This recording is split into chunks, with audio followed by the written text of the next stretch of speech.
You know what men always have? Audacity. Uche, Izzy, JP, I'm scared. We are going to be talking about Love is Blind season 5. Have you guys been tuning into this? Okay. I literally cannot believe this. We need to have a discussion about the lessons that we should learn from the guys that are on this show. Let's dive right on into it. Firstly, I want to talk about Izzy. This guy seems to be way more into spilling tea than breaking bread. He is a liar by omission, and I do personally believe that someone like Izzy is very emotionally manipulative. That's just my perception. I also want to say that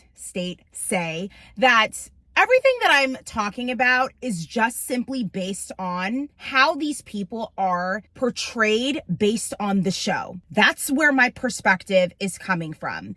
I want to know, why is Izzy so turned on by the drama? Because if you ask me, I feel like he was way too invested in the confrontation that both Stacy and him had with Johnny. When Stacy and Izzy were in the kitchen together after that whole argument happened with him and Johnny, and Stacy kind of gave him a look. And I like Stacy personally. I'm just going to say that flat out. I do like Stacy. She really grew on me because even though in the pods, the way that she was portrayed in the show, it didn't necessarily seem like they had a deep connection with him and Johnny. Clearly they did. And Stacy, like I said, she grew on me, so I actually personally really like her. I do see some parallels between her and I. Back to what I was saying. Stacy kind of gave him a look, because he literally went as far as saying, that was so hot when you just, railed Johnny, and you were just, and also, does anybody notice that the way that Izzy speaks, he's always, looking down and, biting his lip and shaking his leg and just he always looks like he's on the verge of tears. To me, he looks like he's always about to start crying. And as I'm sure many of you will agree with this, I feel like Izzy is super feminine. All right. This is another thing. This guy seems to think that emotions support a relationship alone. And I hate to break it to you, bud, but they don't. Like Stacy's father, Mr. Dale, said, if I got his name correctly, sometimes love wants to fly first class. Sometimes love wants to go to nice restaurants, and love is not going to pay the credit card bill when it comes. Just like Izzy's tagline, I just want to be loved the way that I love, to me is just a poor excuse for I'm never going to be able to provide in the way that I should. So I really just hope that even though I keep punching above the line of the woman that I should be with, I'm just going to perpetually get hurt by the fact that I can never meet their standards. Then I'm going to blame it on, you just don't understand that love is what matters. You are not a woman. And I'm not saying that love doesn't matter for men and women. That is not what it is that I'm saying. What I'm saying is you are supposed to be a provider. You are a man. Didn't Johnny also call, now that I'm thinking about it, Johnny called Izzy out for his bad credit thing. And do you not know that I find it very interesting, and I think this is something that is notable, that he told Johnny about his bad credit and just leasing a new apartment, but he didn't mention it to Stacy. I think that this further proves my point that him and Stacy had, as it's portrayed in the show, because I do love Stacy, a more surfacey type of relationship, at least from what they showed us. Then I think it's ironic, once Johnny and Chris had a little hiccup, I personally believe Izzy was offended by the fact that she was even considering someone else. And so he then was like, word, okay, well, I'm just going to go with Stacy then. Again, all speculation, but that's just what it is that I'm thinking and that I'm feeling, because why would you have such a deep connection with Johnny and Stacy, but only Johnny knew this important piece of information about you? And that's why by time we got to it in the show where Stacy found out, and you know she really does care for him because she covered him in the way that she was even speaking about it, because it's like they were doing this vague dance around the details. And we know as women, like, when you want to cover your man and just out of respect for him, she wasn't going to like completely go into every nitty gritty. Why did you lie about your credit score being a 205? Like, you know what I mean? So I completely understand where she's coming from in that regard. But like I said, Izzy, what is required for women is security. And that is something that you cannot provide. And your love isn't going to do that alone. We don't want nor need emotions brought to the table. We need finances, security brought to the table. Stacy comes from a big family. You think, and this is another thing I want to point out. Of course, you're so eager and excited to get with Stacy and her family because she has all the things that you can gain. What are you bringing to her? What are you bringing to her? So yeah, I am 100%, spoiler alert, okay? If you haven't watched it, I'm going to say something. I'm not shocked that she did not decide to ruin her life and marry Izzy. When I tell you she did the right thing, I literally was like, wow, girl, I would literally do the exact same thing. Okay? I would do the exact same thing, because you mean to tell me that you barely have a support system like that. And I get it. You can't always help your circumstances, but like, it is no wonder people that always stand to lose the least always want to go all in. And then they want to act like shocked when people with more to lose are more logical and analytical about how they are going to approach situations. Stacy comes from a well-off family. She comes from a family that is very supportive of her.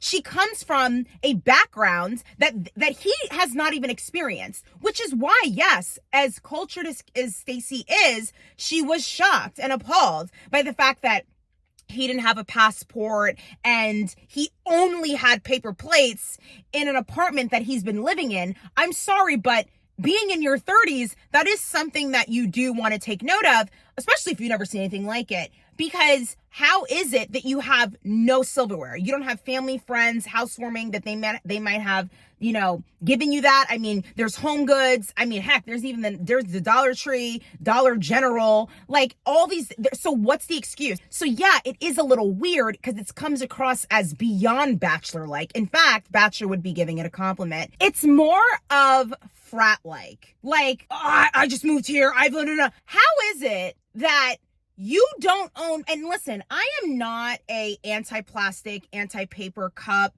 plate kind of girl.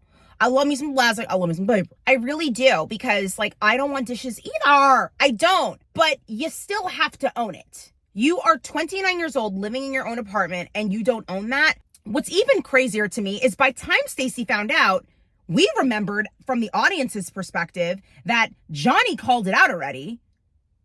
And it was just even stranger that he chose to seize the day when it came to trying to confront Johnny. Why did you care so much? And that's what I love about Stacy. She was like, why do you care? If you are so in love with Stacy, why do you care so much and you're so invested about watching out for your boy? You just have to save the day. I gotta look out for my boy. I gotta look out for my boy. You know what, Izzy? You have nothing else to offer other than emotions. And emotions will never pay the bills. Your own emotions aren't paying your own bills. And they dang sure are not going to be paying Stacy's. It is very appalling that you would be so hyped up with the drama and saying this. And that's what one thing I also love that Stacy mentioned to him was she was like, I don't want you to constantly compare me to Johnny in the sense of, oh my gosh, I'm so happy that I'm with you and I'm not with her over there.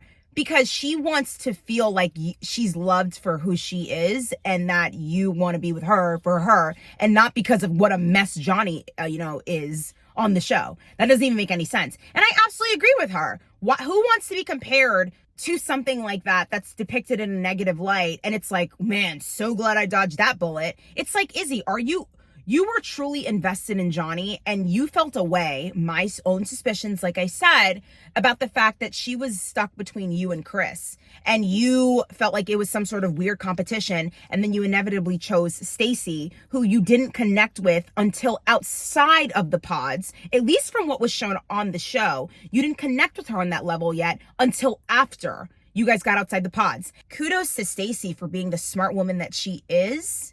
Okay, her family has raised her extremely well, where she was like, no, we are not ready. No matter how I feel about you, we are not ready. And so he finds himself and fixes his little lips to literally say to her, almost on the verge of tears once again, because he's on the verge of tears the entire duration of the show.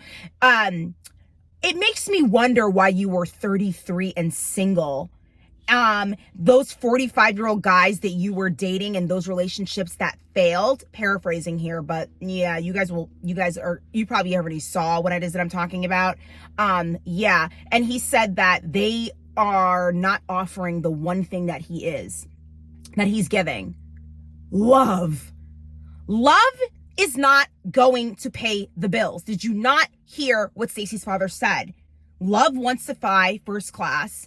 Love wants to, and you wait, and I'm glad he told her anyways. But like I said, I believe that Izzy is a liar by omission, and he's also emotionally manipulative. He knew that, man, I gotta say this because it's gonna come out regardless. I don't want to really look like a liar here, but I can't. And you can sense his uncomfortability whenever she would talk about finances. Like she was talking about renovating her home and all these different things. And here this guy goes. He gives me hobosexual vibes, not accusing him of it, but hobosexual. You guys know what I mean? Like they utilize relationships in order to like, elevate in life and things like that. Yeah, he kind of reminds me of like an ex that I dated when I was like 21 years old, like to the T. Anyways, so he stands everything to gain as it pertains to getting with Stacy. And that's why he was so gung-ho about getting with her. Next, we're going to be talking about Uche. This is the lesson that we can learn from someone like Uche.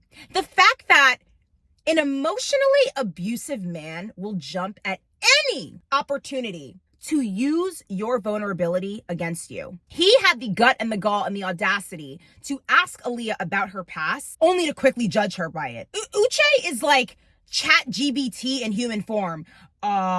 Lydia, Aaliyah, wow, so you are a recent cheater. And do you, and I get it, he's a lawyer. Okay, but this is what's so strange because you know what men always have? Audacity. This man had the audacity to be crying over Lydia. Why are you crying over Lydia, Uche? When, from what it seems like on the show, you guys barely had a relationship, you've dated, and no one really understands. Even to this day, I feel like no one really understands that dynamic, but I'm gonna get into it a little bit. Okay. He has a confusing history with Lydia that we can't seem to unpack here. And the way that Lydia's edit was on the show, they definitely made her look very, very crazy. Like talking about his dog, talking about the car that he drives, talking about how his house is 3 stories. At the end of the day, the way that he spoke even to Aaliyah was strange to me. I understand that he's a lawyer, but his communication style, in my perspective, was definitely off. And this is the thing about Uche that I've learned and I've observed. He likes to overtalk people.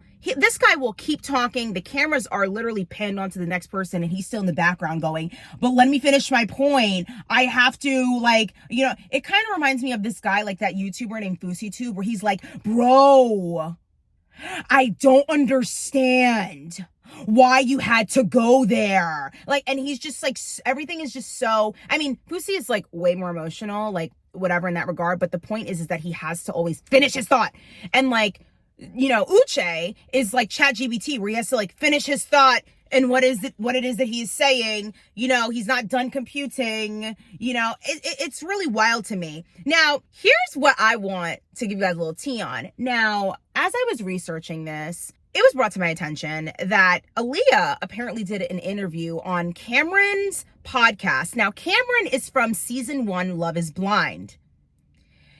And she actually shared, please listen in on this tea, guys. She shared that Uche admitted that she was not his physical type. I was like mind boggled. So why did they continue to date after Uche already decided at that restaurant, in the edit at the restaurant, he called things off with her? But then after the show, he was saying, no, we continued to date after that edit. That was an edit done. We both agreed that we would still see each other. Yet he told her that she was not his physical type. This is what I think. Uche met up with Aaliyah based on optics, okay? He wanted to look good because he's a lawyer. That's why he found himself walking on back the day when they were all in the house together and decided to confront Lydia over stuff. Now, Uche, baby, here's where the story isn't adding up, okay? Here's where the math isn't mathing. Aaliyah claims that Uche said to her that he's only known Lydia, they only dated for 3 weeks. How did they only date for 3 weeks if they were together like in the pandemic and the year after the pandemic? That's like 2 years of them knowing one another. So I was very confused on why he felt the need to come back and get clarity. Clarity on what? You want to know what? What did you want to know? You want to know why Lydia was looking at your stories? You decided to sleep with someone while Lydia and him were dating, okay? This is what I think it was. I think that they were in some sort of situationship, unbeknownst to her, okay? She was in a bad place in her life at that time, whatever, doesn't matter. And he said he felt needed. Then he's trying to make her look crazy because she caught him doing something that made her feel away. And he tried to portray it like she's stalking me. So the girls that sent you screenshots of Lydia looking at their stories, they had to be pretty invested too, which means that you were chatting up about her for quite some time. So, and also, I'm not going to even lie here. It is very confusing to me that we still don't have clarity on whether or not there seems to be confusion over Lydia coming to the show just to be with Uche. I mean, it is a stretch because the likelihood of her even being casted is not really like that. I don't know. It's not outside of the realm of possibility, but I'm just saying it's something to consider. Someone like Uche is, unfortunately, because he was in it for the optics, toward the end, at least it looked like it, because he's a lawyer, he didn't want to look like a jerk, so he had to dot all his I's, cross all his T's. But you look crazy. You lost out. Once you discovered what Aaliyah looked like, why did you continue to date her? She's not your physical type, remember? So what was the point? This is my thing. Uche is very intelligent, but he plays too much, all right? Uchi wally wally, Uchi bang, bang, he banged another girl on Lydia and then tried to gaslight her, making her look crazy. You came to my house and you said that you see me. Lydia's like, no, Uche, I was driving by your house and I was like, hey, I see you. He tried to, you see how things can get twisted?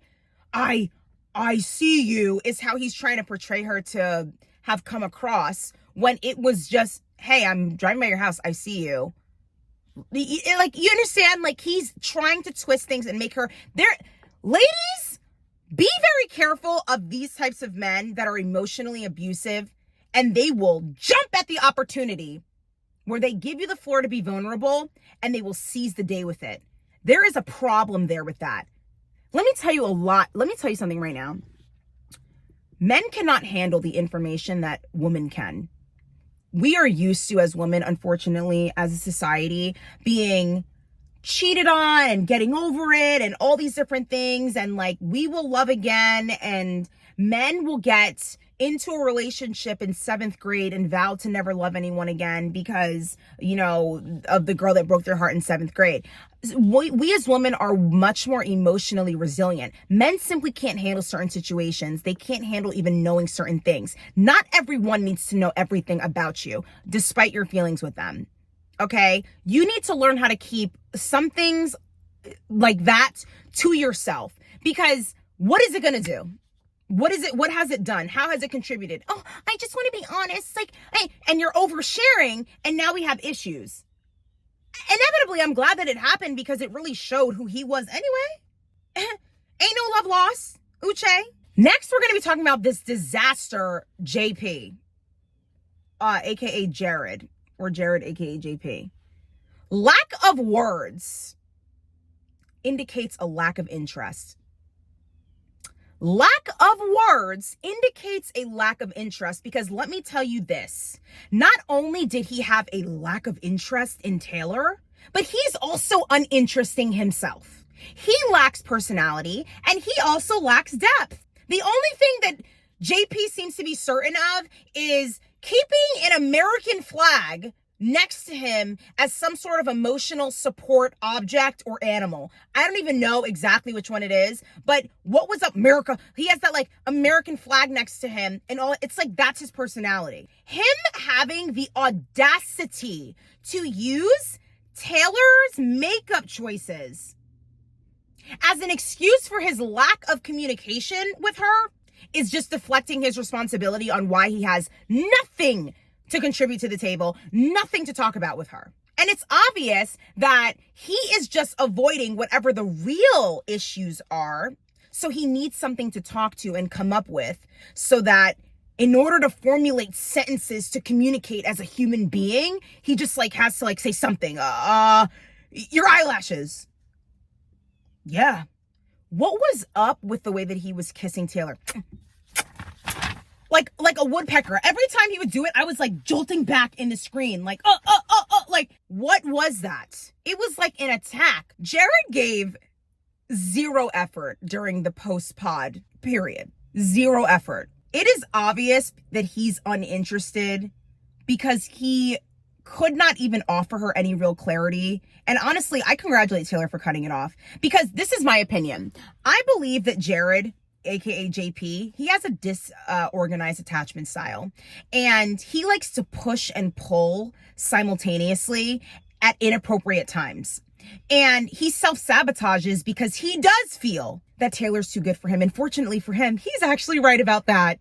He actually is. What he did to her was unacceptable. You mean to tell me that you are bonding with me the most behind a wall, and the reason you don't like me is because of my makeup? If it doesn't make sense, angels, it's because it doesn't make sense. Like, the fact, like I said, that he was okay with talking to her through a wall tells me everything I need to know. If a man is going to communicate with you by barely talking about anything special, anything important, getting to know you, I mean, if a guy really cares about you, heck, he can Google questions to get to know someone. You know what it's like. Maybe some of you don't, but you should know the difference, what it's like. Think about what you would ask. Genuine questions. Hey, like, what was your upbringing like? What was your family like? You would want to know all of these different things. It's not different as it pertains to men wanting to get to know you too. It is no different, because anyone that is truly interested in you is going to be interested in you. And at the end of the day, JP is he's a boring person.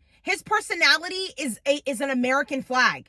What is that? What is that? He doesn't like Taylor because she's actually too good looking for him. And he self-sabotaged, which is why he had nothing else to offer her, because he secretly felt like there's no way that I can keep this girl. So I might as well just let her leave now. And that's why there was even a point in the show where he was like, what's the point? Like, you're just going to leave anyway. Okay, bye. Because you know what you are? You're a waste of my time. And I really respect her and congratulate her for literally letting the trash take out itself and for removing herself from the situation, because he is a very scary person. He came on there for what? You know, it kind of reminds me of the guys that are on dating apps that are like, man, why are people taking this app so serious? Like, well, like what? Like, I don't know what I want right now. You're on a dating app saying you don't want to date. What is wrong with you? Then you want to gaslight women into thinking, oh, like, hello, like, what do you think this app was for? So, like, you're taking it too serious. Am I, though? Am I? Because we met on a dating app.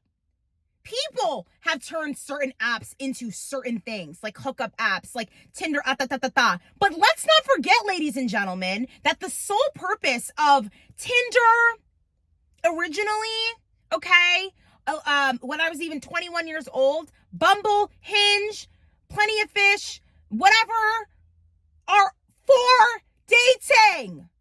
They are for dating. Did you get that? Because it's so wild to me that guys are on there talking about, don't know what I want, unsure. You go out on a date with them and they have no idea what they want to do. You tell them like, oh, like, yeah, I am open to being in a relationship. This is what's causing this perpetual fear of women simply stating their intentions. I've been guilty of it myself.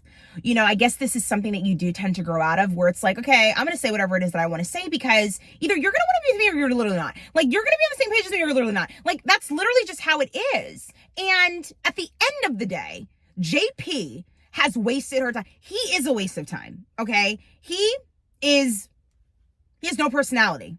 He has nothing going on. There's nothing special literally about him. I hate to say it, but is that not what we see based off the show, how he was portrayed? He wanted Taylor to walk away before he would actually even bother to let her in, because he knew he couldn't keep her anyways. So good for Taylor. Next, we're going to talk about Milton. So Milton, I don't even have anything negative to say about Milton. Milton is young. He's 24 years old. He's definitely a catch. All right. As we saw in the show, he has a great job. Okay. But he needs time to grow, in my personal opinion. Again, another spoiler alert. I will say I am shocked that he did in fact marry Lydia. In my personal opinion, I do think that it was premature.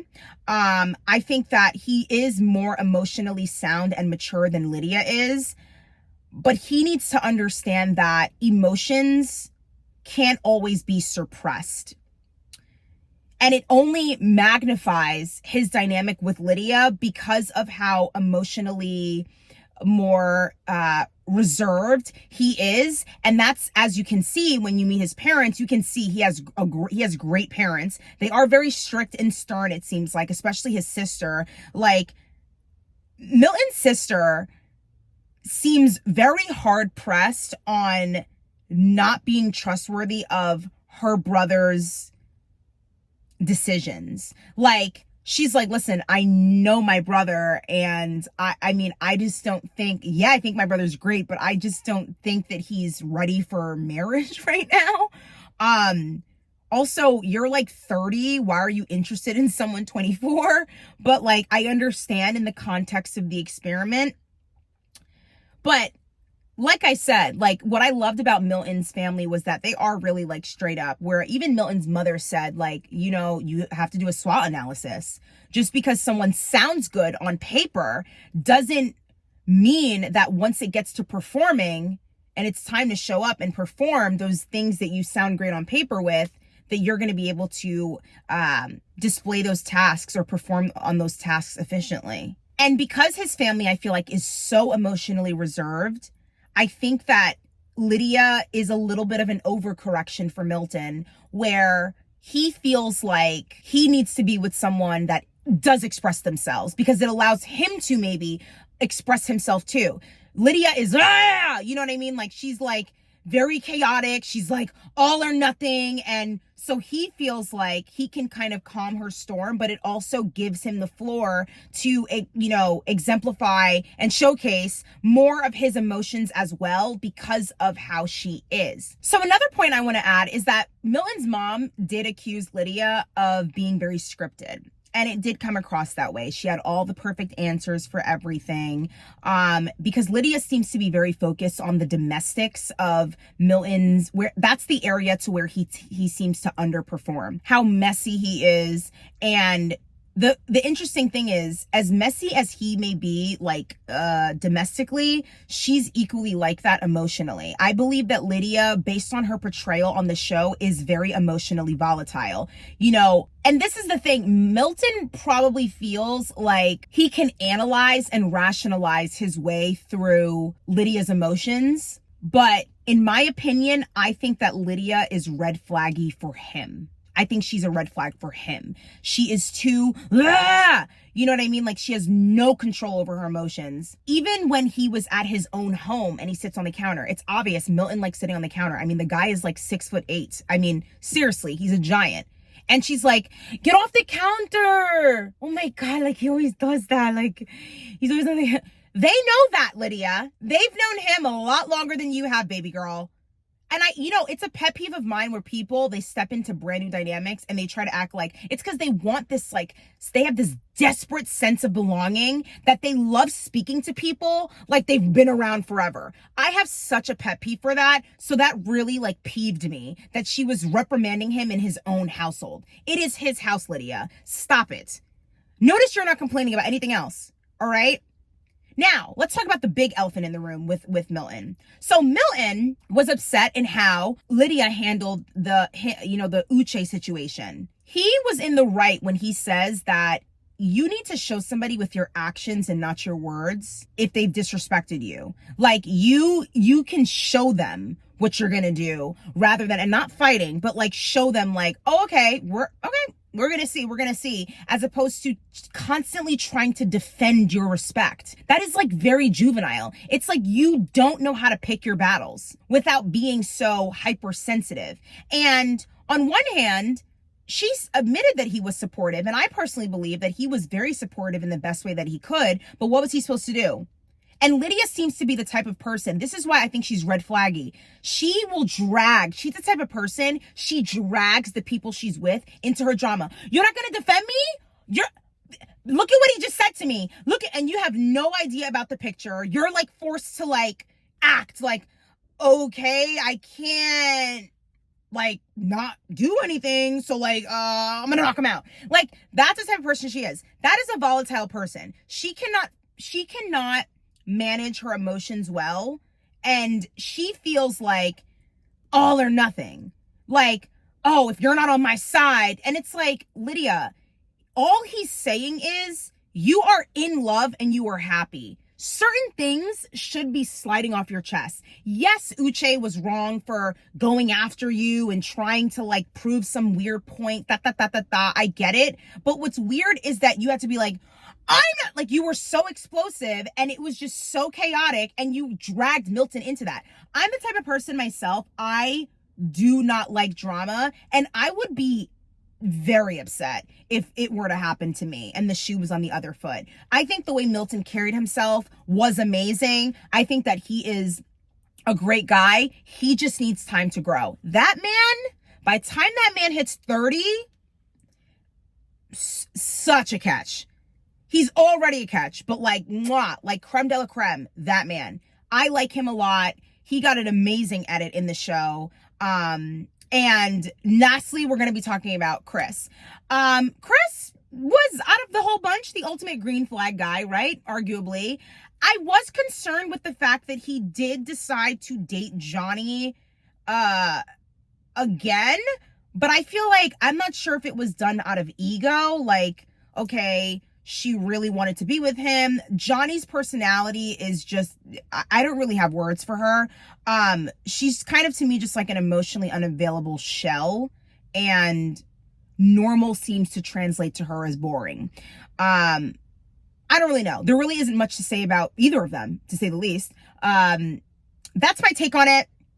Let me know, guys, if you want a video of me talking about the lessons that we can learn from the woman of Love is Blind, because this show, like, I haven't watched it since the first season. Literally have not watched it since the first season. And this season was, mwah, it was so good. It was so juicy. But yeah, I mean, those are the lessons that we can learn from the men on the season. And let me know what you guys think in the comment section down below. With that being said, I love you and God loves you. And I'll speak to you guys in my next video. Mwah.